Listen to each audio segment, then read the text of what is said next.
Hey, it's Adventureruler. I know the setup's not that good because, you know, I just wanted to just jump right into it. I just want to get my thoughts out there and not have to worry so much about editing or setting up. But yeah. Oh, before watching this, I have a whole notepad here. So if my attention is not to you guys, it's because I'm reading off of this. I've been writing this since after the movie came out and like before work and after work. So this is everything that I wrote. So before I get into it, yes, this is gonna have spoilers.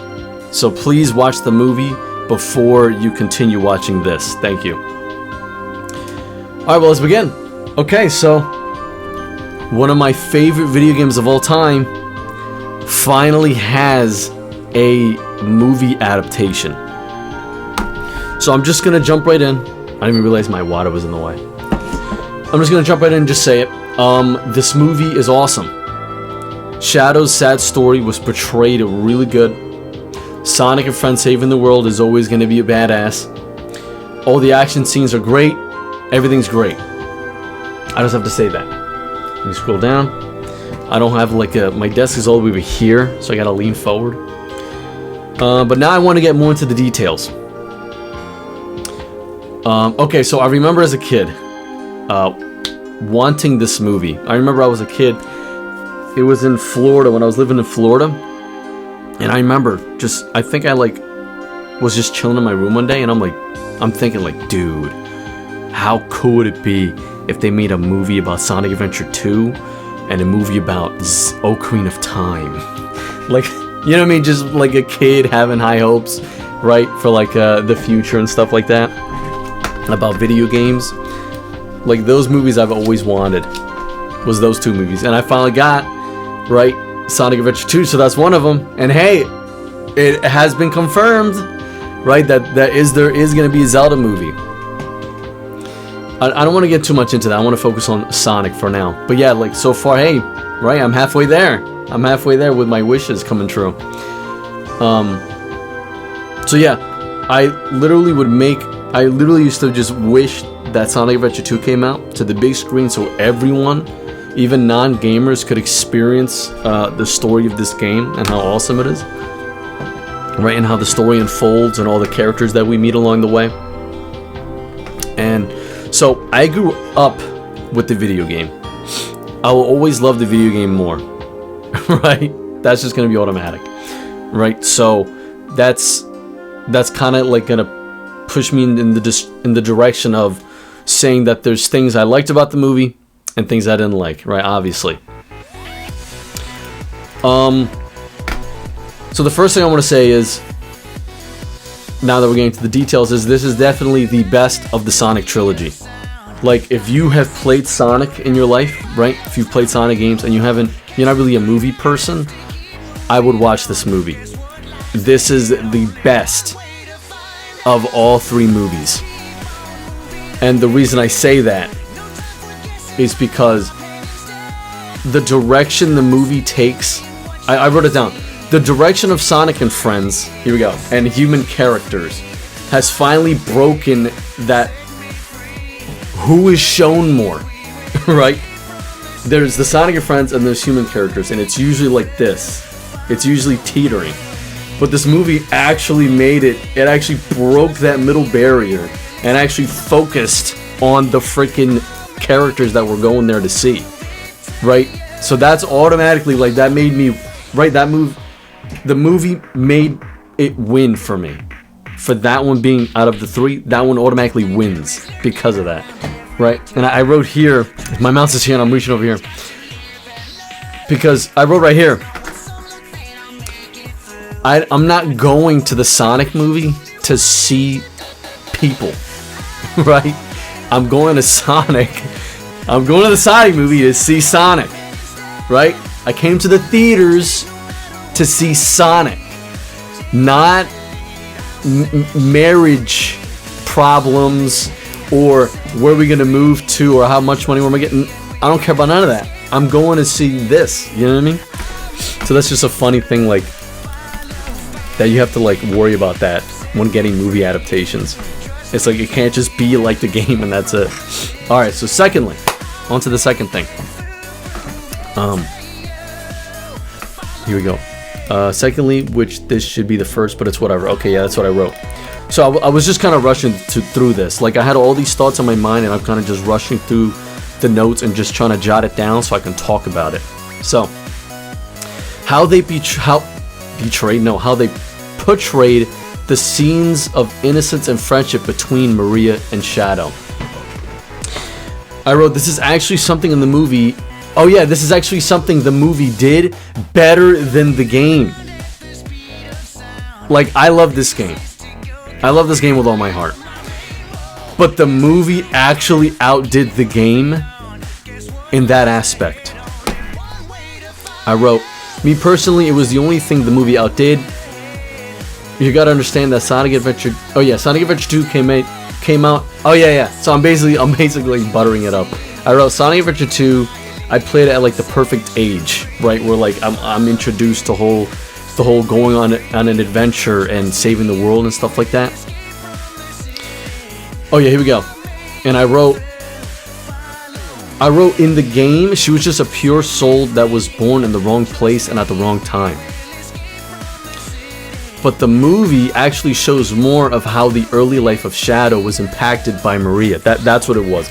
It delved deeper into, right, why Shadow loved her, right? Why Shadow was really close to Maria and, you know, saw her as family, right? Because of all the fun that they did together, you know what I mean? Right? As he's this alien experiment and they're doing tests on him, right? And she just wants to play, right? And that's very wholesome. Oh yeah, and then I wrote, it's confirmed in the Sonic Cinematic Universe that Shadow is an alien. Yes, that's the story. That's how Shadow came to be.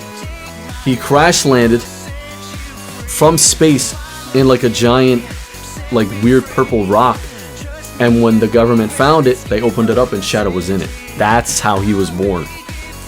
Right? Unlike the game, I don't think I wrote this down, but like in the game where Gerald just straight up from scratch made Shadow, like with his bare hands, right? With his tools, right? And his technology. Oh yeah. So when the meteor crash landed on Earth, Shadow was inside, and the smartest scientific genius in the world at the time, which would be 50 years ago, used Shadow's powers to try and create something. So like Gerald's kind of used him, right? Which now it's making me think. It's like Maria was really the only one that like really loved him, and right, vice versa. And then I guess the grandfather was just kind of just there, seeing it, and I guess, you know, realizing like he's not just an alien, right? Like he's also like a living being creature, you know, with feelings. But Gerald used Shadow's powers as a means to create the Eclipse Cannon, which I think was an afterthought, right? Because that was right after Maria was killed, right? Because that wasn't the original reason why they started experimenting on him.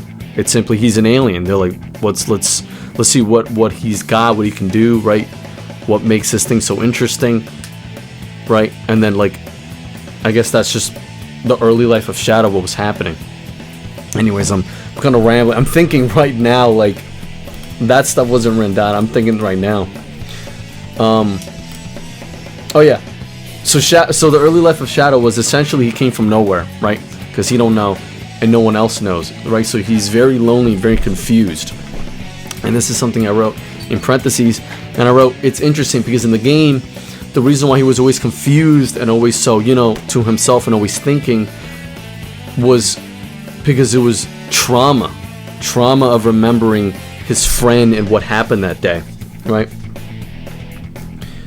But here we go. But because of how fun and childlike and full of life Maria is, she taught him that she may not know where he's from, but what's important is now, right? And he has a home and he has a family, right? Her and Gerald are his family, right? Like it's irrelevant where he's from, right? Doesn't matter that he's an alien. And I love the scene where she ties a string around him and she rollerblades and he's running. I love that they both were having like movie nights, and I also love that she actually got Shadow to dance. I never imagined in my life, I wrote this down, in my life, Shadow dancing. But it really warmed my heart seeing Maria and Shadow enjoying time together. Yes, like that's what I'm saying. Like, that's what's missing from the game, is those like really specific details of why, you know, Shadow opened up and kind of, you know, learned to love, you know, someone. You know, Maria gave him that, right? The movie did great with that, showing that off. Damn, it's only been 10 minutes. In the movie, they really hammered it down that they are more like cousins or even siblings, which I love, because that's how they were showing them in the movie. So definitely they did Maria right. I love Maria in the movie. They did amazing. But I will say maybe 9 out of 10. Because her voice caught me off guard. When I was in the theater and I'm watching it with Emilio, he's to my right. When the first thing she said caught me off guard. I'm like, what the heck? That's what she sounds like, right? Like, I'm thinking.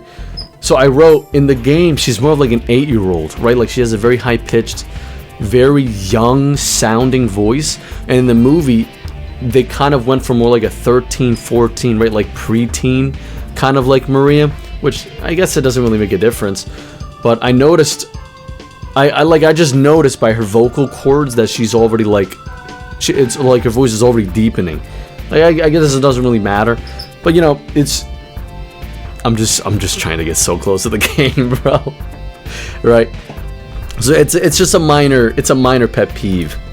It doesn't really affect the movie, because I wrote, later in the movie when Maria brings Shadow outside to see the stars and appreciate and, you know, just take it in, both the actress and Keanu Reeves nailed it.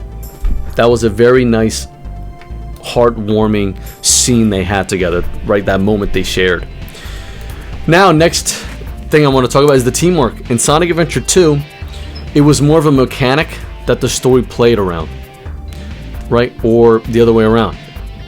But in the movie, it was Sonic, Tails, and Knuckles teaming up and strategizing a plan of how to infiltrate Gun's headquarters, right?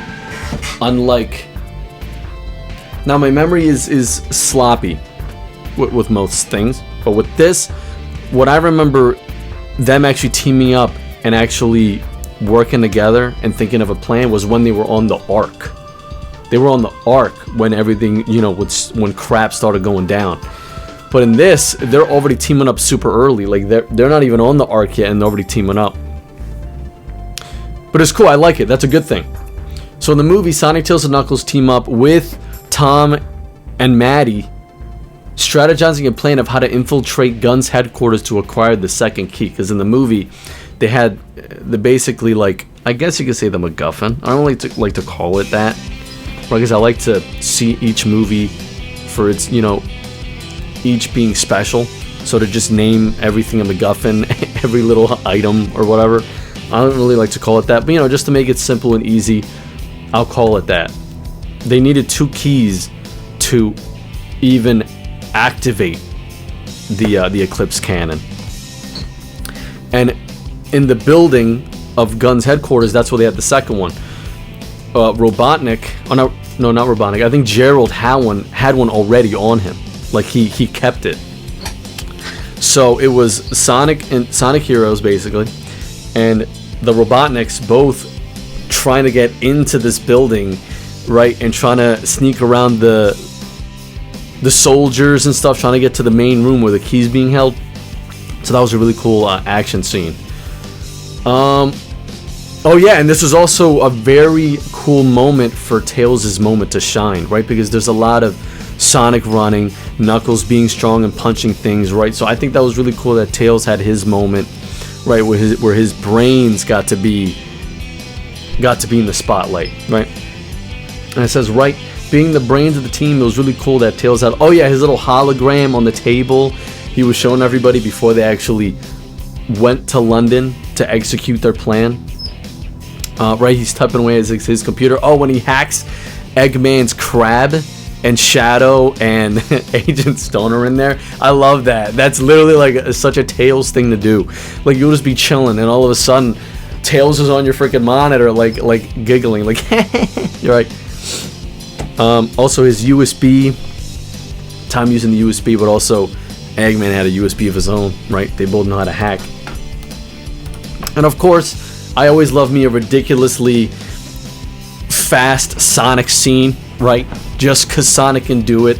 Here's a scene of him going really, really insanely fast. So those scenes, I'll always love that. And all three movies, they're awesome. Right, that's his thing. Another thing I liked was Knuckles. Oh yeah, Knuckles, he had a lot of cool moments too.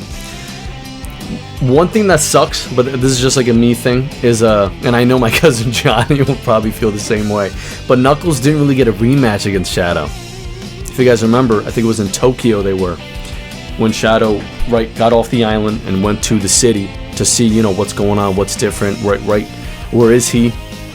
Right, maybe he kind of lost memory, being in stasis for so long. Yeah, Shadow, yeah, he beat his ass. But besides that, like, Knuckles, he just played a really good teammate in the movie. I noticed there was two moments. Was the headquarters. Sonic's in there, Tails and everybody's basically trapped, and Knuckles is basically lying as like the final, you know, their final attack. He flies in, destroys the glass that they're in, and manages to get into the room to keep the key from being stolen.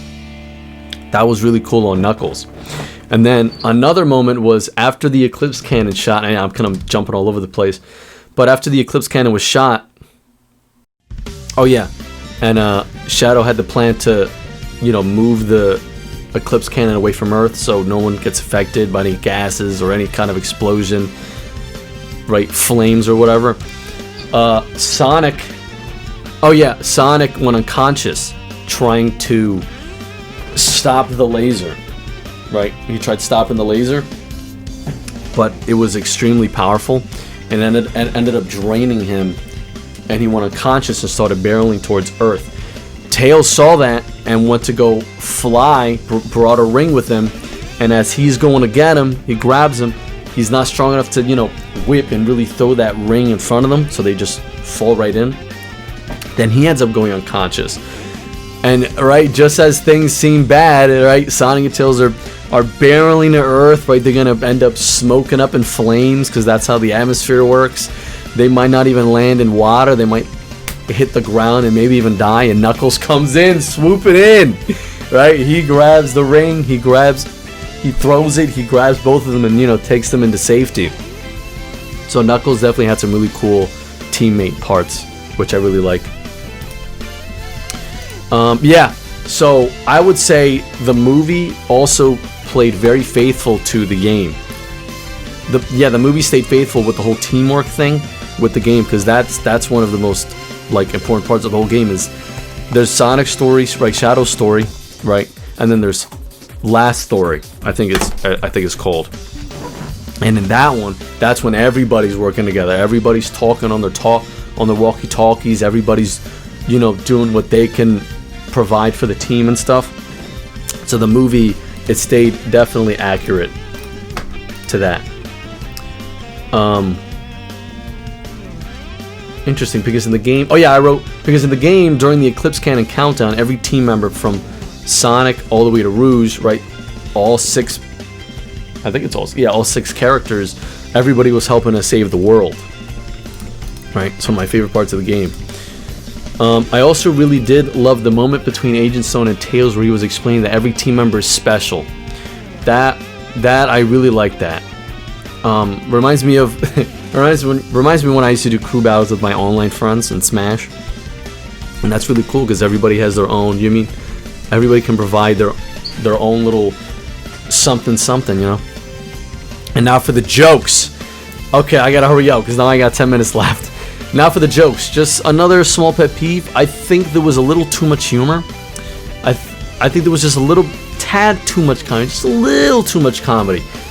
I feel that's not a good thing to have too much of in a movie about a character who suffered a great loss. I feel like if there's too much joking, people might not take the whole Maria and Shadow problem too seriously, right? So like that's where I'm kind of like, there was a little too much joking. Oh yeah, and during the final fight of Sonic and Shadow, Jim Carrey, right? I mean, it's funny. everybody loves Jim Carrey. I love Jim Carrey. He's fighting with his older, with his grandpa version, I guess. And they were also, it was cut up in between. Like it's Super Sonic, Super Shadow fighting each other, but then it's also the Robotniks. They're fighting each other. You know what I mean? It's just like I feel like we could have had a little bit more serious times. More serious times.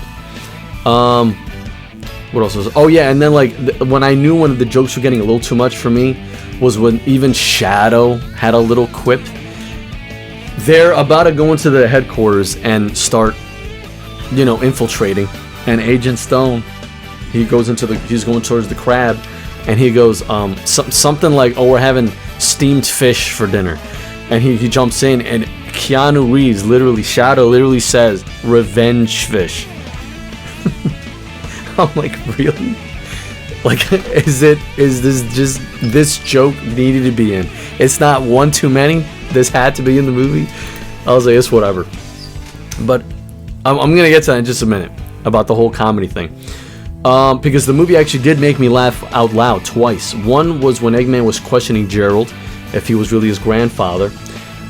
He was basically questioning him all these smart stuff. He's like, "Oh, what's the square root of blah blah blah blah blah," right?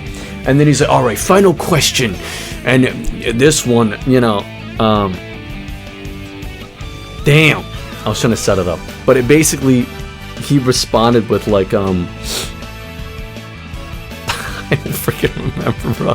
I don't remember. I'm trying to read it off this. He says something about marbles, and then Gerald was like, "Good, because I lost mine." It's hard to explain it and still be funny, but for me, when he said that was hilarious to me. Like, Gerald is so like, because they're both geniuses, so he's very smart and like he does a lot of quips. Oh, and then another one that had me cracking up was when Sonic and Eggman go into the laboratory where they were working on Shadow. Sonic goes something along the lines of like, "This isn't a laboratory, this was someone's home, people lived here." And Eggman says, "Is that what I smell? Domestic harmony?" It's just, I don't know, saying it's not that funny. You have to watch the movie and understand what's happening. But like those were two jokes that I really enjoyed. Oh, I also wrote, I gotta say, whoever does the writing, whoever does the jokes for the movie, whoever does the script, I genuinely think they're funny. I think they're a very funny person, because I've been laughing since the first movie. Like when I rewatched the first one, and some of the jokes in 2, I don't remember any of the jokes in 2, but I know like all the movies, like I legit laughed like out loud. And also it's Jim Carrey, so if you give him some funny scenes, he's gonna nail it. So that's just a good match. Oh, this is what I wrote. It's kind of funny because like I'm kind of being a hypocrite saying there's too much comedy and humor, but that was like my favorite parts of the movie, right? And not the final fight, because I'll get to that in a minute. Another pet peeve is Sonic's pep talks. I just want to rush through this because I don't want to be too negative, because I want everybody to enjoy the movie. It's a great movie. But Sonic's pep talks, I was never a fan of these because to me it always felt forced. A quick example of Sonic's pep talks is in Sonic Movie 2. In the aftermath of when Sonic and Knuckles fight, Sonic and Knuckles had their heart-to-heart where he was basically, you know, saying, you know, we're different, we handle things differently, but we're not so different, you know what I mean? Stuff like that. And, you know, I wasn't really a big fan of it. When he did it with Knuckles, I was like, okay, understandable, it makes sense, right? They gotta eventually, right, shake hands and get along. But for me, they did another Sonic pep talk. Everything calms down, and it's Sonic and Shadow, just like, damn, bro. Like, and then Sonic starts giving a pep talk. At that point, I'm just like, I wrote, it's as if the audience won't be able to, like, the writers were like, they're not gonna get it. We gotta tell them, right? I wrote, it's like if Shadow automatically had a change of heart within himself, and you could see it on his face and just understand. No, Sonic has to tell you. He has to tell you. Sonic says, not feeling it. Oh yeah, I wrote, it's like we're being spoon-fed. You know what I mean? Like, I guess exposition. I guess you could say. I don't know. Oh yeah, so one thing that I did like was the callback to when Tom told Sonic, "You should listen to your heart." Yes. And the movie showed after the fight when they both went super, and Shadow goes, "Just do it. I'm right here. Finish me." That was a cool callback. I did like that. So it's just a little pet peeve that I don't like how Shadow came to use his heart, because Sonic just explained it to him and told him, right? Like, don't do that. That's bad. Because in the game, Amy was the one who did that, but not so pep talky, more like from her heart. Just kept it plain and simple. And here's another reason why I love Sonic Adventure 2. Rouge is introduced in Sonic Adventure 2, a new female character, and she does everything better. And everything better than Amy. She's the better woman. She fights better. She's smarter. She's hotter. Rouge sounds sexy. Amy sounds annoying. But this is why I love the game so much, because Amy, they play Amy as a sort of like joke character from the whole game, the whole time from the beginning to near the end. But she ends up playing the most important part of the whole story. She tells Shadow how she's feeling, and it's similar to what Maria said. Like, coincidentally, they actually ended up saying the same thing, and that's how Shadow completed his arc, right? That's how he got to complete his story, right? That's how it began, the trouble, and then it finally connected thanks to Amy, right? Amy had her heart, right? If to me, Rouge did everything better. Rouge is a better female, but Amy, right, came through with her heart. You know, you can't beat her heart. Definitely, that's what makes Amy special. Oh yeah, and because of that, Shadow, if Amy didn't come to talk to him, right, Shadow would have never fought the Bio-Lizard while Sonic and Knuckles are getting the Emerald, or he wouldn't have gone out and even bothered to fight Bio-Lizard in his super form, right, or sacrifice himself for humanity. So it sucks, you know, that Amy wasn't in it, but the Tom and Sonic's friendship was a good, right, replacement, I guess. I don't really want to call it that, but like Sonic and Tom's friendship, it was good for them. Damn, I only have 3 minutes. Another pet peeve was they never played the full Live and Learn. That's literally what I wanted from the movie. I wanted it to be the last two Ra. I wanted it to play full Sonic and Shadow as they're going, you know, trying to stop the arc. Well, the Eclipse cannon, because there actually is no arc. As the music's blasting in the background, that's actually what I was waiting for. But you know, it's the movie, right? If I want that, I'll play the game. So, but yeah, Supersonic raced to the clock from the planet with Deflect the laser. There was no music at the time.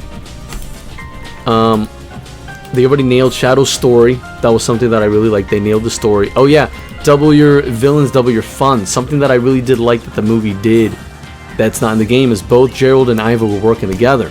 In the game, Gerald has been dead for years. Eggman only uses the Eclipse Cannon because he studied up on Gerald's works on how to turn it on, and eventually leading him to find the ultimate life form, which is Shadow, and begin his mission to conquer the Earth. That's how the game works. But in the movie, Gerald uses his grandson, Ivo, and his plan to activate the cannon and destroy Earth. That was okay for me because this was a hell of an excuse to bring Jim Carrey back and not just play one character, but two, and both of the main villains. So we got a lot of cool jokes and a lot of cool camera effects, right? Because they were both, he was on screen at the same time, right? That was definitely cool. AI definitely played a part in that, I think. Anyways, something I noticed was, this was nothing bad or good, it's just something I noticed, but a very important part of the game is when what happens really early in the Sonic story. Hold on, I gotta. Okay, I was running out of video storage, but apparently it's just the file itself can only record up to 30 minutes. Because when I stopped it, I was ready to put the file in the computer, but then it just showed I have another 30 minutes to record. So okay, I don't have to. Oops, I don't have to rush so much. Okay, there we go. Now we're using the good mic. Okay, so as I was saying, I guess I don't have to rush so much. And I'm sorry for rambling. It's just, you know, I'm really passionate about this game, right? And its adaptation to an adaptation to the movie. Adaptation. What? Okay. So as I was saying, now I can slow down. I don't have to rush so much. Okay, here we go. The imposter plot point. This was something I noticed. It's not good nor bad. It's just something I noticed, right? Because how it's going to work for the movie. In the game, it was a very important part of the game.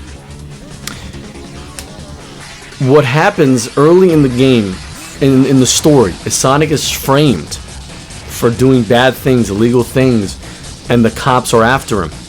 When Sonic eventually, you know, puts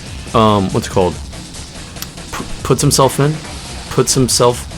I don't know what it's called. When Sonic eventually lets the cops arrest him, he's imprisoned. And that's where we get our first hint at what's to come into the future of the game, right? The future, what's going to happen later in the story. The prison cell that Sonic was taken to was the same jail cell as Gerald 50 years ago.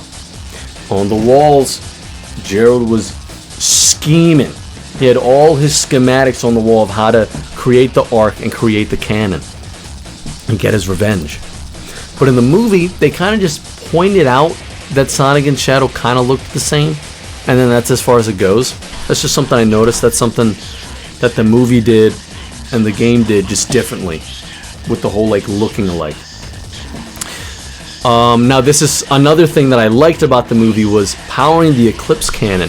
Something else I noticed that is really cool is that the power source of the Eclipse Cannon is from Shadow's Chaos Energy that comes off him. In the game, it was all the 7 Chaos Emeralds, but that's something I like that the movie did because it works. Because at the time, movie Gerald didn't know about the Chaos Emeralds, so they wrote that new power source into the movie, and it fits perfectly, right? There's no plot holes, you know, the audience will get confused. Sonic fans, you know, will just connect the dots. Okay, that's how it happens there, that's how it happens here, right? Like, it all makes sense. Here we go. So I wrote, but yeah, these are just a few of the things I remember from watching the movie yesterday. I've only seen it once so far, and these are all my initial thoughts and stuff that I wrote down after watching it and the day after watching it. But overall, from a movie standpoint, without any rose-tinted glasses and trying to compare the game, it's an awesome movie. It's 10 out of 10. It's fun for the whole family, lots of funny moments, but also has its serious moments. Like when the General died and when the movie made the audience think Tom may have been killed by Shadow, right? When Shadow mistakes him for the General and goes to attack him, and then, you know, Tom falls to the floor unconscious. And when Sonic finally was fed up with Shadow's BS and almost gets into an altercation with Knuckles, I really like that scene. Because remember, all the comedy, the humor, I'm like, holy crap, Sonic's pissed! Finally!